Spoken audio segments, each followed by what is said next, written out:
तो next topic है हमारा कपलिंग। ठीक है ना। कपलिंग एक्चुअल में क्या है? कपलिंग को हम स्पिन स्पिन कपलिंग भी बोलते हैं। ठीक है। अभी जो स्पिन स्पिन कपलिंग है एक्चुअल में ये होता क्या है? देखो जी, एक बात समझो। जैसे मैंने आपको भी कहा था कि एनएमआर के अंदर जो आपको सिग्नल्स मिलते थे, क्या मिलते थे? सिग्नल मिलते थे कि भाई कितने डिफरेंट टाइप के प्रोटॉन्स थे, तो उनकी जितनी पीक्स मिलती हैं वो उतने ही हमें सिग्नल मिलते थे। ठीक है ना। तो जितने पीक उतने ही डिफरेंट टाइप के हाइड्रोजन्स। जितनी पीक्स होंगी उतने ही डिफरेंट टाइप के यहाँ पे हाइड्रोजन्स होंगे। ये हम लोग पढ़ते थे। बट एक्चुअल में जब हमने स्पेक्ट्रा देखा, जब हमने एनएमआर स्पेक्ट्रा की बात की,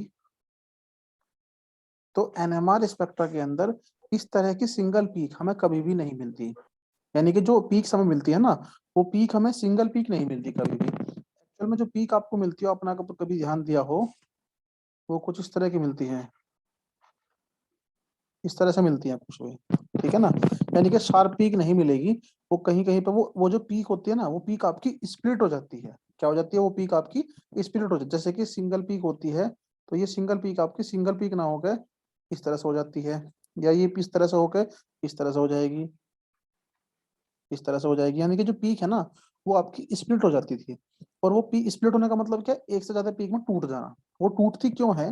वो टूटती इसीलिए है क्योंकि जब, जैसे मान लिया हमने कहा कि भाई ये आपका हाइड्रोजन है, और इस प्रोटॉन के एडजेसेंट यानी कि साइड में, जब ये जो प्रोटॉन था, ये प्रोटॉन अपने साइड वाले प्रोटॉन्स, अपने साइड वाले हाइड्रोजन से, उसके अंदर क्या है? अगर उसके साइड में एक हाइड्रोजन है, अगर उसके साइड में क्या होता है, एक हाइड्रोजन है, तो वो उसकी स्पिन की वजह से, उसकी स्पिन की वजह से क्या होता है, वो स्प्लिट होने लगता है। जैसे कि अभी हमारे पास ये दो हाइड्रोजन थे, तो अगर मैं कहूं कि भाई ये जो मेरा हाइड्रोजन है, इस हाइड्रोजन की जो स्पिन होगी, इस हाइड्रोजन की जो स्पिन होगी, उसका इंटरेक्शन इस हाइड्रोजन के साथ किस तरह से होगा, तो इस हाइड्रोजन के पास दो तरह की स्पिन हो सकती है, या तो वो क्लॉकवाइज होगी या वो एंटी क्लॉकवाइज होगी।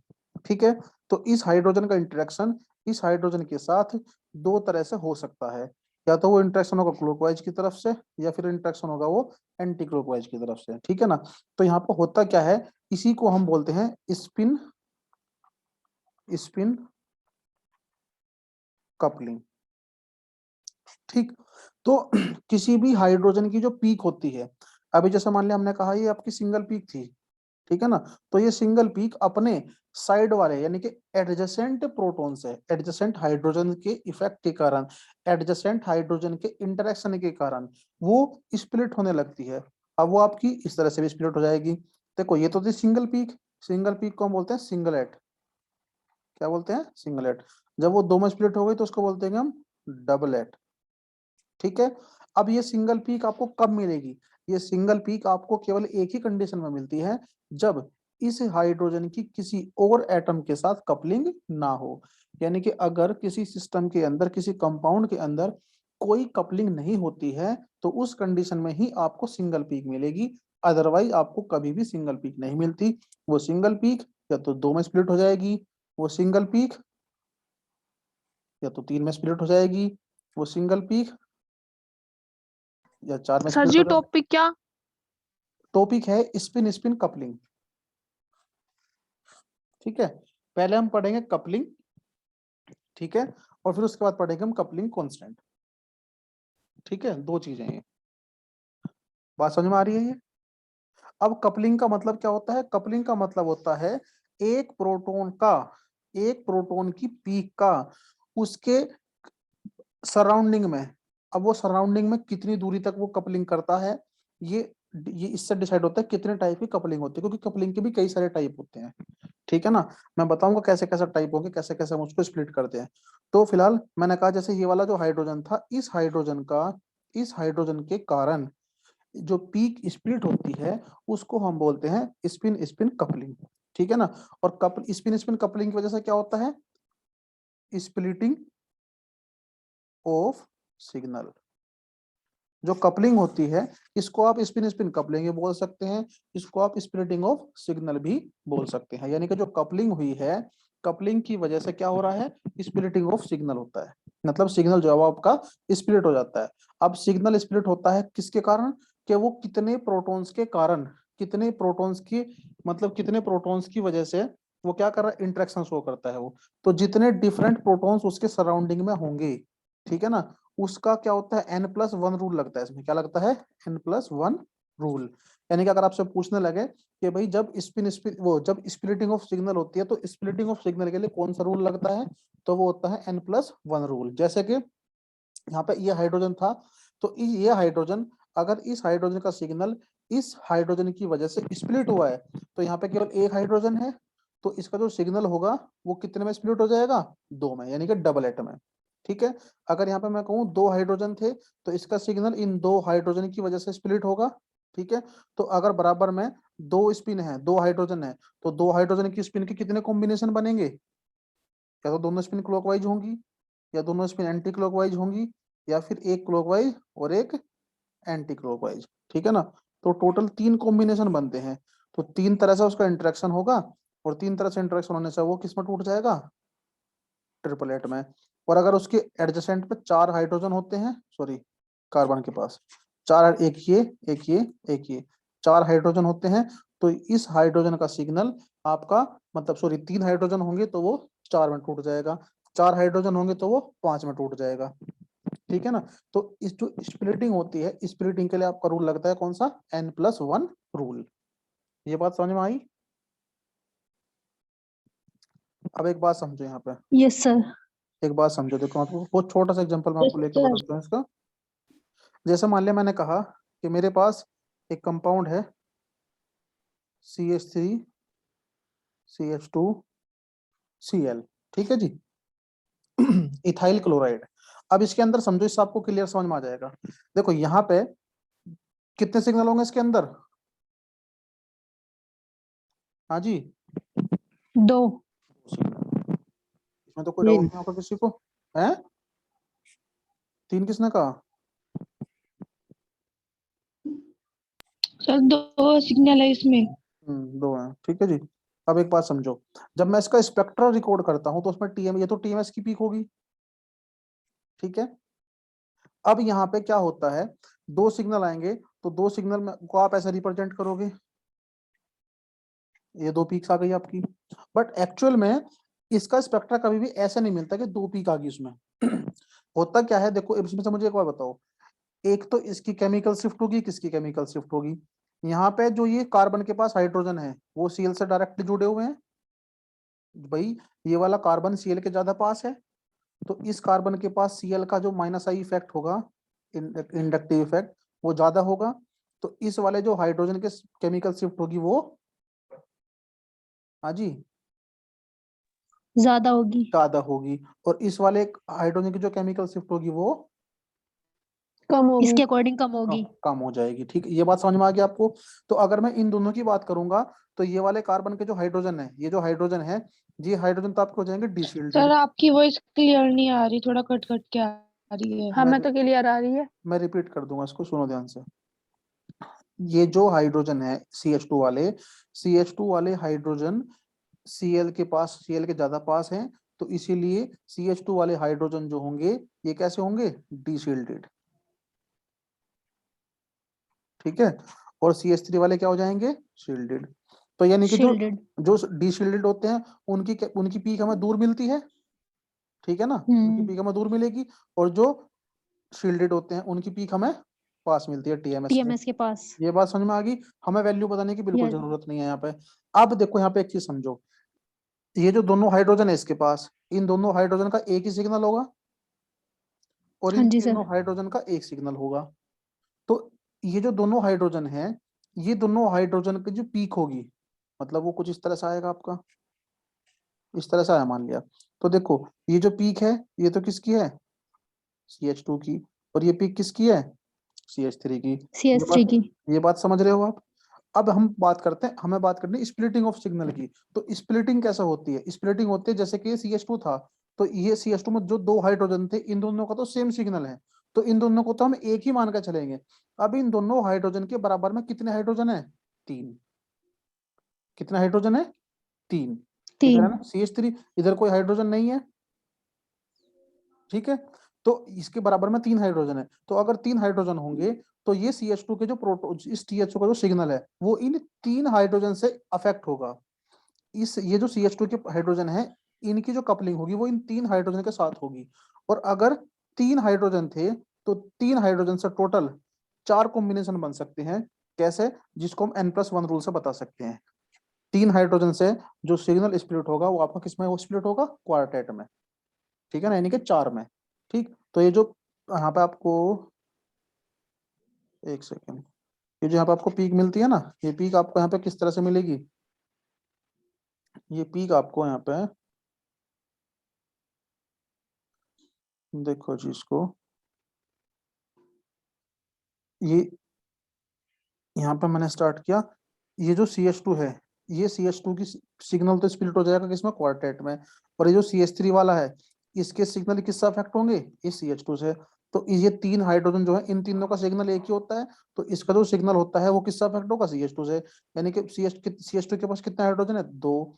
तो ये जो 3 होंगे, इन 3 हाइड्रोजन का जो सिग्नल होगा वो 2 के कारण अफेक्ट होगा, और 2 के कारण मतलब 2+1 यानी कि 3 में, तो वो ट्रिपलेट में स्प्लिट होगा। तो जो CH2 वाला है, इसका सिग्नल तो आपका,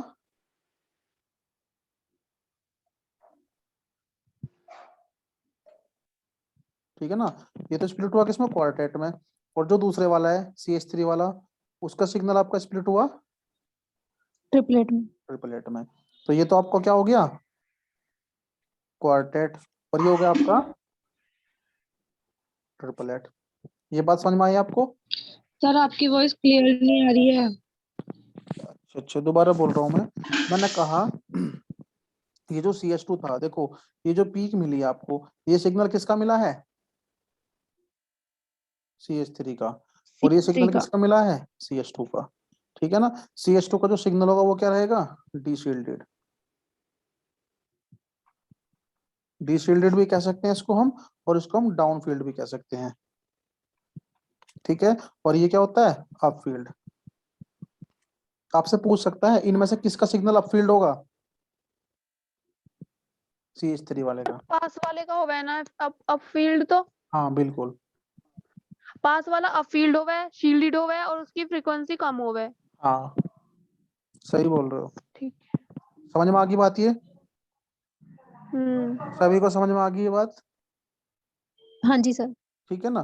तो इस तरह से हम जो है ये बात करते हैं हम स्प्लिटिंग ऑफ सिग्नल की। और जो ये स्प्लिटिंग ऑफ सिग्नल थी, ये किसकी वजह से हुई है? स्पिन स्पिन कपलिंग की वजह से। अब एक बात और समझो यहाँ पे, देखो, मैंने कहा स्प्लिटिंग के लिए क्या लगता था? N+1 rule. अरे माइक बंद करो अपना, म्यूट कर लिया करो जब बोल रहा करो, जब बोलते रहा करो, जब ऑन कर लिया करो अगर आवाज आ रही है साइड से, ठीक है ना? तो ये इसके लिए लगता है N+1 रूल। तो अगर मान लिया एडजेसेंट पे या बराबर में एक प्रोटॉन है, तो उसकी जो पीक है वो कितने में स्प्लिट होगी? डबलेट में। किसमें होगी? डबलेट में। अगर n की वैल्यू 1 है, अगर n की वैल्यू 2 है तो किसमें स्प्लिट हो जाएगी वो? ट्रिपलेट में। अगर n की वैल्यू 3 है तो वो किसमें स्प्लिट होगी? क्वार्टेट में। n की वैल्यू 4 तो पेंटेट। एन क्या हैगा सर वहाँ? Number of hydrogen. अच्छा। n is equals to number of adjacent hydrogen जो कि कपलिंग करेंगे। n की वैल्यू 5 तो जो होता है सेक्सटेट, ठीक है ना? अब इसमें एक बात समझो, देखो, 6 होगी तो हेप्टेट हो जाएगा। ये जो 5 के बाद जब पीक स्प्लिट हो जाती है ना, तो बहुत कॉम्प्लिकेटेड इशू होने लगती है, ठीक है ना? तो इसलिए उसको क्या बोल देते हैं हम? मल्टीप्लेट। क्या समझे? बात समझ में आई? Yes sir. ठीक है ना? अब एक बात समझो कि एक्चुअल में ये जो स्प्लिटिंग थी, स्प्लिटिंग तो हमने पढ़ ली।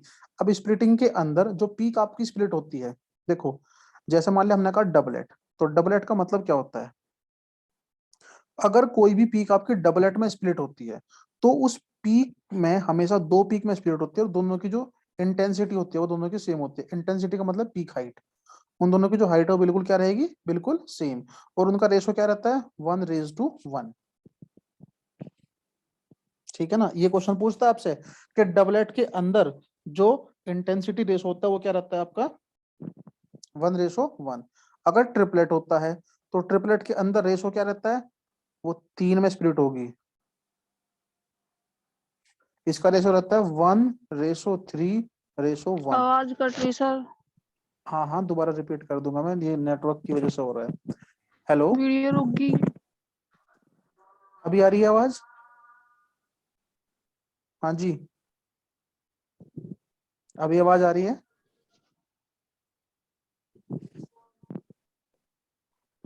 आपकी आवाज कट पिट के आ रही। अभी आ रही है आवाज? बोलो, अभी आ रही है? ठीक है, बहुत जल्दी जल्दी। चलो। हाँ हाँ, वो थोड़ा सा वो होता क्या है। अरे कहाँ ऑटो से चल गया? देखो जी, अभी आवाज आ रही है? हम्म। सर यही है। अरे आवाज आ रही है मेरी क्लियर, ये बताओ।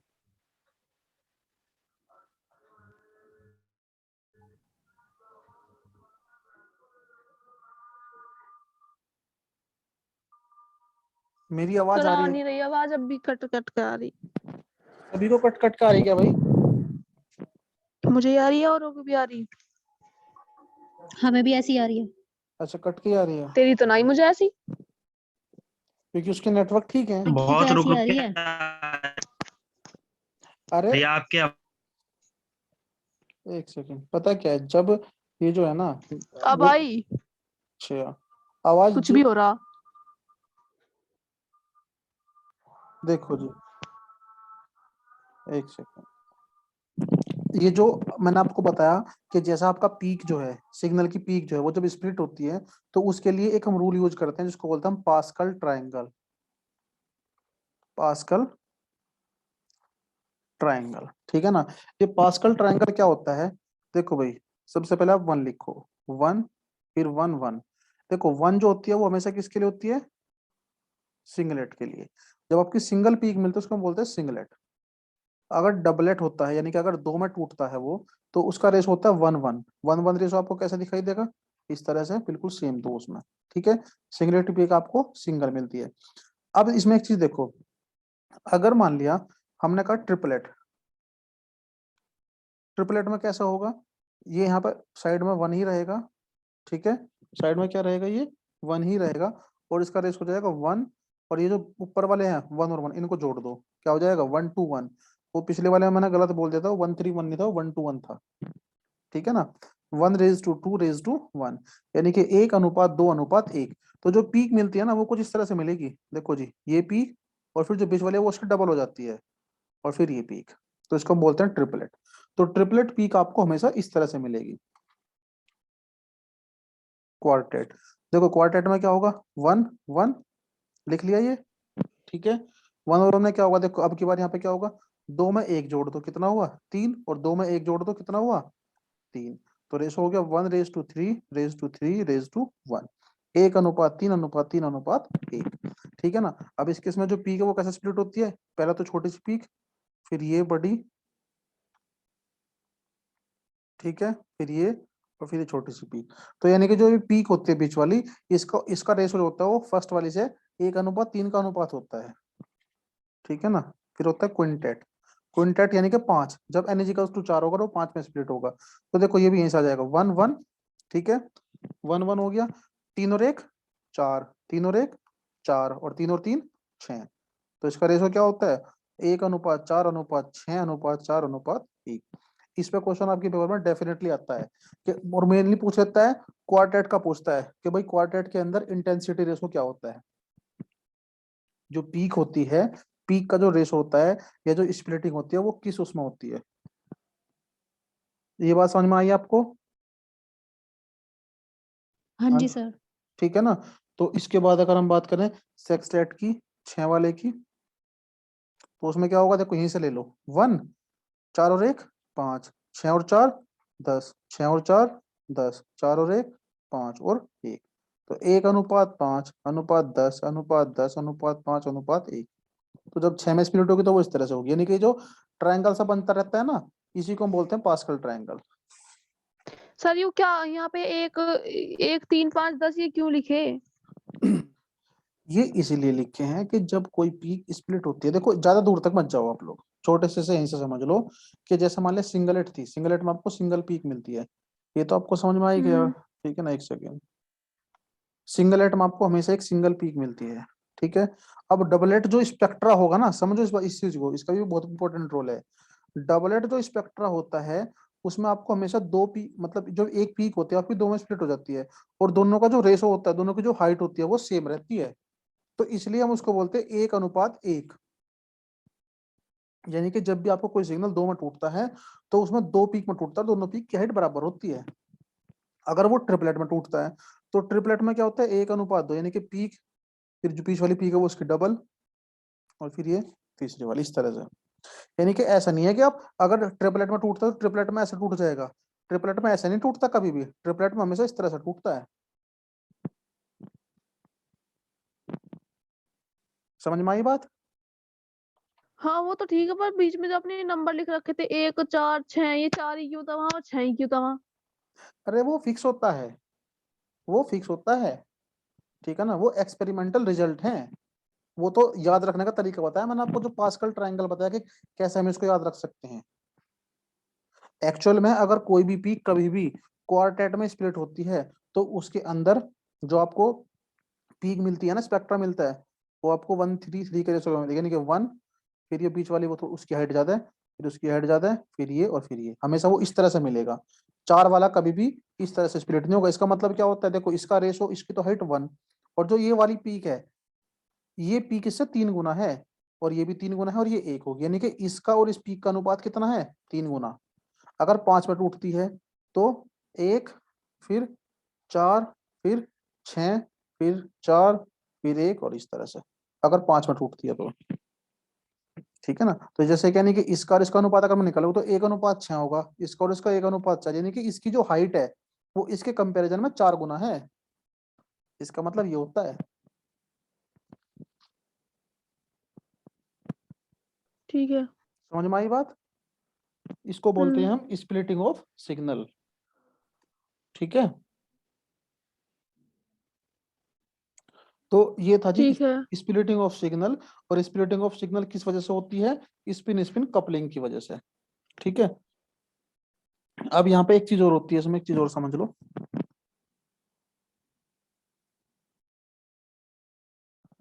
जैसे कि जो कपलिंग होती है, एक होता है coupling constant, coupling constant. Coupling constant क्या होता है, इसको हम रिप्रेजेंट करते हैं जी से, ठीक है ना। कपलिंग कांस्टेंट को हम रिप्रेजेंट करते हैं जी से, ठीक। और ये जो कपलिंग कांस्टेंट है ये डिपेंड करता है किस टाइप की कपलिंग है। जिस टाइप की कपलिंग होगी, कपलिंग का मतलब होता है दो, यानी कि एक प्रोटॉन को दूसरा प्रोटॉन कितना ज्यादा इन्फ्लुएंस करता है। अगर एक प्रोटॉन को दूसरा प्रोटॉन ज्यादा इन्फ्लुएंस करता है तो उसके कपलिंग कांस्टेंट की वैल्यू ज्यादा होती है। एक्चुअल में कपलिंग कांस्टेंट जो होता है उसको हम डिफाइन करते हैं, जैसे मान लिया कोई पीक आपकी स्प्लिट हुई है, तो पीक जब स्प्लिट होगी, मान लिया इसको इस तरह से मान कर चलो, ये पीक आपकी स्प्लिट हुई है, ये ठीक नहीं बनी भाई, एक सेकेंड।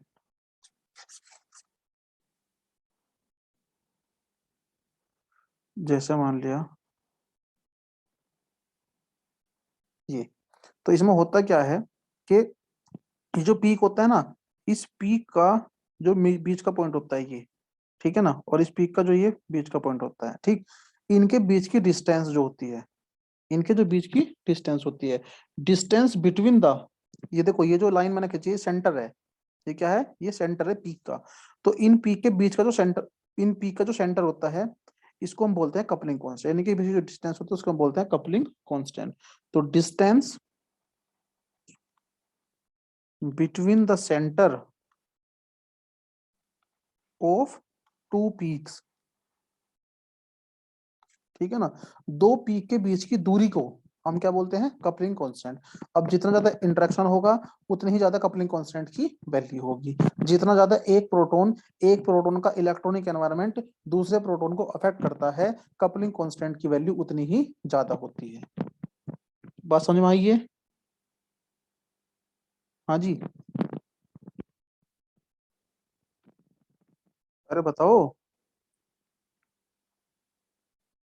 Yes sir. ठीक है ना। हाँ जी सर। इसके बाद होता है types of coupling. Types of coupling. Types of coupling में क्या पढ़ते हैं? देखो, जैसे कपलिंग कांस्टेंट होता है ना, कपलिंग कांस्टेंट को हम जे ए बी से रिप्रेजेंट करते हैं। ए बी का मतलब होता है ए यानी कि दो एटम्स, जो दो एटम्स है, यानी कि अगर मान लिया मैं कहूं कि ये कार्बन आपका हाइड्रोजन से जुड़ा हुआ है, ठीक है ना, तो आपको पता है हाइड्रोजन तो आपका क्या होता है, एनएमआर एक्टिव होता है हमेशा। तो अगर कार्बन भी आपका एनएमआर एक्टिव है, एक बात समझना, कार्बन भी आपका एनएमआर एक्टिव है, तो उस कंडीशन में कार्बन और हाइड्रोजन के बीच केवल एक ही बॉन्ड होगा। तो इस अगर मान लिया इस कार्बन के जो इलेक्ट्रॉन्स हैं वो इस हाइड्रोजन के इलेक्ट्रॉन्स को अफेक्ट करते हैं, इसके साथ कपलिंग करते हैं, तो इसको बोलते हैं हम one bond coupling. I think आपके पेपर में पता नहीं है या नहीं है, बट मैं जल्दी जल्दी से इसको थोड़ा सा बता रहा हूँ। वन बॉन्ड कपलिंग, अगर मान लिया मैं कहूँ कि कार्बन के पास ये हाइड्रोजन और एक और हाइड्रोजन है, और अगर दो हाइड्रोजन का सिग्नल अलग अलग है, तो ये प्रोटॉन इस प्रोटॉन के साथ कपलिंग करेगा, तो इसके बीच में कितने बॉन्ड आ गए, दो बॉन्ड, तो इसको हम बोलते हैं टू बॉन्ड कपलिंग। ठीक है ना, इसको हम टू बॉन्ड कपलिंग भी बोल सकते हैं, और बीच में दो बॉन्ड आ रहे हैं तो इसको हम टू जे कपलिंग भी बोल सकते हैं, इसको हम वन जे कपलिंग बोलते हैं, वन जे कपलिंग। ठीक है ना, इसको हम बोलते हैं two J coupling. Two J coupling का मतलब है बीच में कितने बॉन्ड्स हैं, और अगर मान लिया बीच में तीन बॉन्ड्स आ गए, जैसे कि ये वाली जो कपलिंग थी, तो अगर दो एडजेसेंट एटम के पास हाइड्रोजन होते हैं, दो सेम एटम होते हैं, तो उसको हम बोलते हैं विसिनल कपलिंग, और इसको हम क्या बोलते थे, जेमिनल कपलिंग। जेमिनल का मतलब होता है जब एक ही एटम के पास दो सेम एटम जुड़े हुए हों, तो उसको हम जेमिनल बोलते हैं, और अगर दो एडजेसेंट दो बराबर वाले एटम के पास सेम एटम जुड़ा उसको बोलते हैं विसिनल, तो इसको हम विसिनल कपलिंग भी बोलते हैं, इसको हम थ्री बॉन्ड कपलिंग भी बोलते हैं, और इसको हम थ्री जे कपलिंग भी बोलते हैं। तो ये जो है ये डिफरेंट डिफरेंट टाइप की कपलिंग हो सकती है, और इसी से जो है हम ये डिसाइड करते हैं कि किसके अंदर जहां पे इंटरेक्शन ज्यादा होता है वहां पे कपलिंग कांस्टेंट की वैल्यू भी ज्यादा होती है। ठीक है जी, तो इस तरह से जो था ये कपलिंग थी, और इस कपलिंग की वजह से हम पढ़ते हैं स्प्लिटिंग ऑफ सिग्नल। ठीक है, एक्चुअल में जो कपलिंग है, कपलिंग हमें बताती है कि एडजेसेंट पे कितने हाइड्रोजन्स प्रेजेंट हैं। एक्चुअल में पता क्या, ये सारा डाटा जो कलेक्ट हम करते हैं, जैसे कि नंबर ऑफ सिग्नल, जैसे कि केमिकल शिफ्ट, जैसे कि स्प्लिटिंग ऑफ सिग्नल, जैसे कि कपलिंग कांस्टेंट, इन सब से हम ये पूरा का पूरा कैलकुलेशन करते हैं, पूरा का पूरा आइडिया लगाते हैं एक अननोन मॉलिक्यूल के अंदर सारी इंफॉर्मेशन पता करने में, कि उसके अंदर कितने डिफरेंट टाइप के हाइड्रोजन है, कौन हाइड्रोजन किससे जुड़ा हुआ है, किसका एनवायरनमेंट कैसा है। ठीक है ना, ये सारी जानकारी हमें मिलती है इस पूरे स्पेक्ट्रा की वजह से। मेनली चार पैरामीटर जो होते हैं ये सबसे ज्यादा कॉमन होते हैं, नंबर ऑफ सिग्नल, वो chemical shift, splitting of signal और कपलिंग कांस्टेंट। ठीक है जी, बात समझ में आई आपको ये? अरे समझ में आई ये बात? Yes sir. अच्छा, अभी कौन मिसिंग है इसमें? वंशिका। सर यू क्या लिख रहा, VI क्या? यू सबसे विसिनल, लास्ट वाली लाइन में क्या? Vicinal coupling, vicinal VICINAL, vicinal coupling है ये। विसिनल कपलिंग बोल सकते हैं, थ्री बॉन्ड कपलिंग बोल रहे हैं, थ्री जे कपलिंग बोल सकते हैं। अब ये जो एनएमआर था ना, एनएमआर आपका ऑलमोस्ट कंप्लीट।